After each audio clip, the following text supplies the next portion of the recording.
Hey guys, we're going to show you a couple of tricks and tips on how to optimize the start of the game.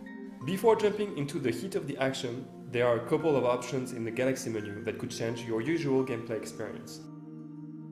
If you look at the Galaxy shapes, the number next to a shape is our recommendation for the number of players for that shape.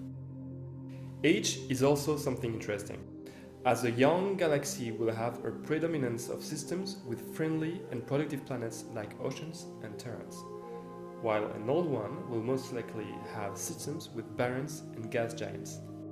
In the advanced options, if you select unique for the number of constellations, there will be no wormholes in your game, which is pretty interesting if you want to make fast games where you will quickly meet the other races. Let me show you a game start using the pilgrims and how you can use their faction traits and affinities to gain a quick advantage over the other players. What I first want to do is boost my population to increase my planet's productivity, so I will specialize my planet by building evolved soils.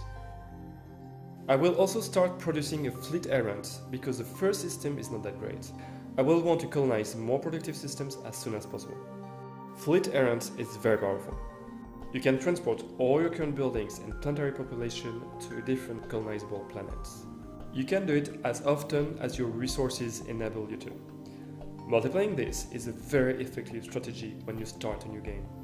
I will start by researching N-wave fusion plants to boost my production, which will help me get those fleet errants ready as quickly as possible. I would then move to soil xenobiology to compensate high production with a population boost. Note that you can queue technologies from different branches by shift-clicking on them. I usually research in the applied science or diplomacy and trading branches, and only go for the two others when I need a specific colonization tech or if I need to defend myself with better ships. I will also focus on researching faction-specific technologies as they are adapted to the faction playstyle and incredibly powerful. I will recruit a hero as soon as I can, because Pilgrim heroes start at level 3 for the cost of a level 1 hero. I will want to go for an administrator if possible, and place it on my home system. Once again, it is to boost my food and my industry.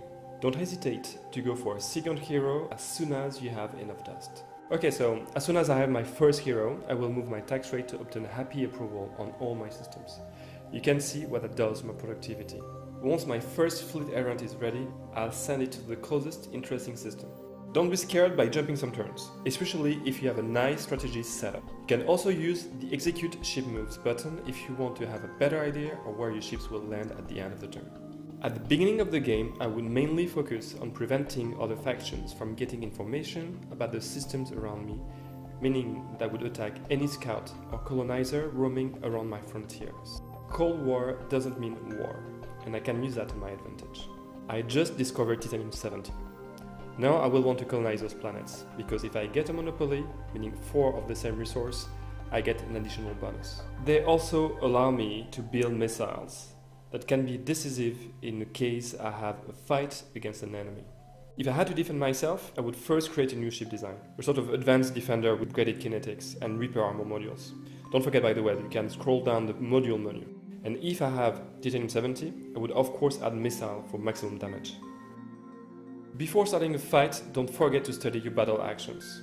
If attacking with a defender, the classic combo would be to start with adaptive strategy, which can give you the firm advantage straight away, then nano repair systems to gain some HP back, then finish the enemy with a weapon overclock to boost kinetics, which are already the most powerful weapon in the final phase. But watch it, because it is a classic strategy. It is easily guessed and therefore can be countered.